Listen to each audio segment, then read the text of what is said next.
The land of Hyrule is a magical place, filled with myths and stories that cross millennia. Throughout these stories, there are dragons, guardian spirits, magic, monsters, heavenly artifacts, and even other dimensions. Today we'll be looking over the many titles in the Zelda series to take a closer look at the primary source of magic in Hyrule, the gods. Without further ado, let's jump straight into it. First up are the Golden Goddesses. Starting out with the highest of gods in the pantheon, the three Golden Goddesses. This trio is made up of Din, the goddess of power. She was the one who used a great force to create the hard red earth itself, followed by Nehru, the goddess of wisdom, who created all laws of the natural and spiritual world. And finally, Farore, the goddess of courage, who created all life on earth, from the trees to insects to even the humans themselves. After the three goddesses created the world, they would create a golden power called the Triforce. This power was an omnipotent artifact that can be used by mortals to wish for anything they wanted. It also held up the natural law of the world and was basically like a battery to the world. Without it, the world would crumble. While this great power would uphold the laws of the world, it would also prove to be a liability to the world at the same time. So the Golden Goddesses entrusted the goddess Hylia to protect it along with the life of the world. Hylia, the goddess of light. Hylia is the goddess of light, and the primary guardian of the entire world and its creatures. She is by far the most worshipped god in the land of Hyrule, and is very responsive to mortals when they make offerings or pray to her. It's also notable that she would shed her immortality and be reborn as a mortal in a plan to defeat the Demon King Demise, who I'll talk about later.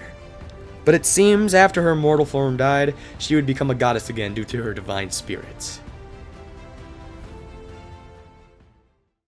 The Goddess of the Sands. This goddess is a nameless deity who is the patron god for the Gerudo tribe in Ocarina of Time. Little is really known about this goddess other than the fact she was most likely a goddess of war because of her connection to the warrior tribe of the Gerudo. My theory is that the Goddess of the Sands is to Hylia as Allah is to Yahweh in real life religion. We also see the Gerudo tribe make a giant colossus in honor of her, and that is basically all there really is to say about her. I wish we knew more, but that's it, so moving on. The Horned God.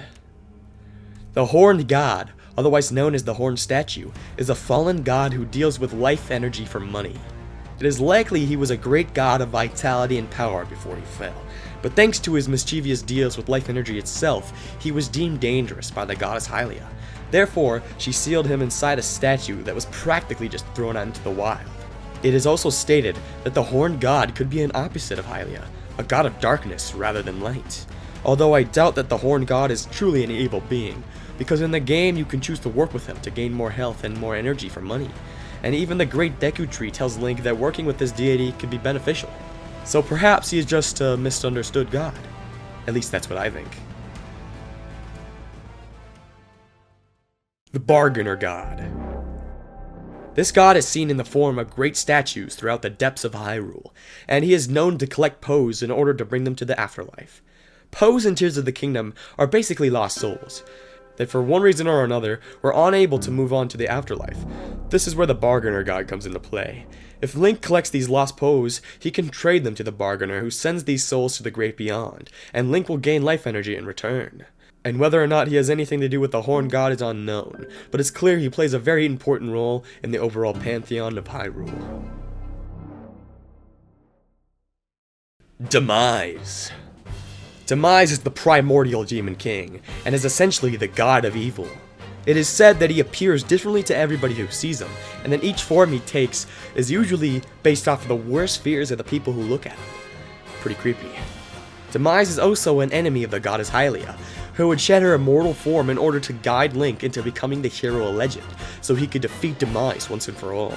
Demise would also cast a curse that would become the main overarching conflict of the entire series, which is that a form of Demise's hatred would follow those with the spirit of the hero and the blood of the goddess forever. This is why Ganondorf is constantly reviving and attacking Link and Zelda over all the games. Null. Null is another primordial being of chaos, being essentially the god of the void. In the beginning, Null was all there was in the void, but over time, little sparks of creation would appear within the void. But before any of the sparks could grow, Null would consume them, making sure he was all there was, until the golden goddesses would create the world and seal Null inside. Null would be trapped inside the world for the entire Zelda timeline, until Echoes of Wisdom, where he would finally make a plan to take the world back for himself. In this game, he would capture the golden goddesses and attempt to steal the Triforce for himself. But he would be stopped by Zelda and Link and would be killed once and for all. It should also be mentioned that Demise and Null both came from within the depths of the world, and it's quite possible Demise was an incarnation or some sort of personification of the hatred Null felt towards the gods for imprisoning him. But this is not truly confirmed. Melania, the Horse God.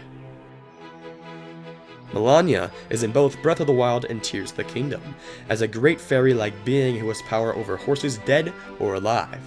And he says he can bring back horses from the dead or even boost their power and vitality in return for an offering. There isn't much else to say about Melania, other than the fact that this shows there could be plenty of other gods in Hyrule that have domains over smaller things like animals or structures. Although the only other beings we see having power and protection over animals are guardian spirits rather than actual gods. So who knows why horses in particular get a god, while other animals just have guardians. I guess the horses just got lucky. Zephos and Cyclos, the twin gods of wind. In the Wind Waker, we learn about the twin gods of wind, named Zephos and Cyclos. First we meet Zephos, who is a kind god who tells Link about his brother, who has gone mad due to his altar being destroyed. Link then goes on a mission to stop Cyclos from his rampaging. Eventually, he finds and fights Cyclos. After Link wins, Cyclos shows him great respect by granting him the power to control his cyclones in order to transport around the Great Sea. All in all, there are many gods in Hyrule, each with their own purpose and powers. So tell me in the comments below, who was your favorite god you saw in this video and why? Anyway, that'll be all for today. Hopefully you enjoyed the video, and I will see you guys next time. Goodbye.